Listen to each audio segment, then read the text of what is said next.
সুধী ভক্ত স্বজন, বছরের শ্রেষ্ঠ একাদশী পালন করতে হবে কবে? এই একাদশী পালনে আপনার কি কি সুকৃতি লাভ হতে পারে এবং যে একাদশী ভগবানের শরীর থেকে সৃষ্টি হয়েছে সেই একাদশীর মাহাত্ম্যই এখন আপনাদের শোনাবো।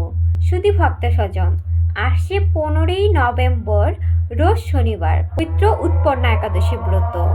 উৎপন্না একাদশী ব্রত মাহাত্ম্যে ভগবান স্বয়ং নিজে বলেছে, যদি কোনো ব্যক্তি ভক্তি নিষ্ঠা সহকারে এই উৎপন্না একাদশী ব্রতটি পালন করে তাহলে তার সকল বিপদ দূর হবে, তার মনস্কামনা যা যা আছে সব পূরণ হবে এবং সে সকল প্রকারের সিদ্ধি লাভ করতে পারবে। যেহেতু উৎপন্না একাদশীটা ভগবানের শরীর থেকে সৃষ্টি হয়েছে, তার কারণ হচ্ছে একবার ভগবান বিষ্ণু মূর নামক অসুরকে বধ করার জন্য তিনি 1000 বছর যুদ্ধ করেছেন, তারপরও অসুরকে বধ করতে পারেনি। তখন তিনি একটি গুহার মধ্যে গিয়ে ঘুমিয়েছিলেন।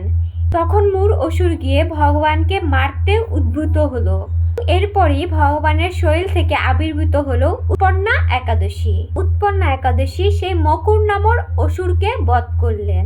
আর ঠিক তখনই ভগবান ঘুম থেকে উঠে সেই উৎপন্না একাদশীকে প্রসন্ন হয়ে বর দিলেন যে তুমি আজকে জগতে উৎপন্না একাদশী নামে পূজিত হবে এবং যারা তোমার ভক্তিনিষ্ঠা সহকারে এই উৎপন্না একাদশী ব্রত পালন করবে তারা সর্বপ্রসিদ্ধ লাভ করবে এবং তাদের সকল প্রকারের পাপ বিনষ্ট হবে, ফল লাভ করতে পারবে। তাই আমরা সবাই এই বছরের শ্রেষ্ঠ একাদশী পালন করব, নিজে অন্যকে পালন করার জন্য উৎসাহিত করব।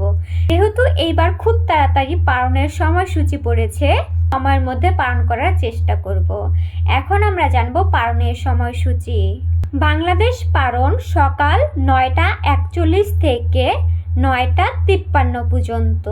ভারতের পালনের সময়সূচি 9টা 10 থেকে 9টা 25 পর্যন্ত। হরে কৃষ্ণ।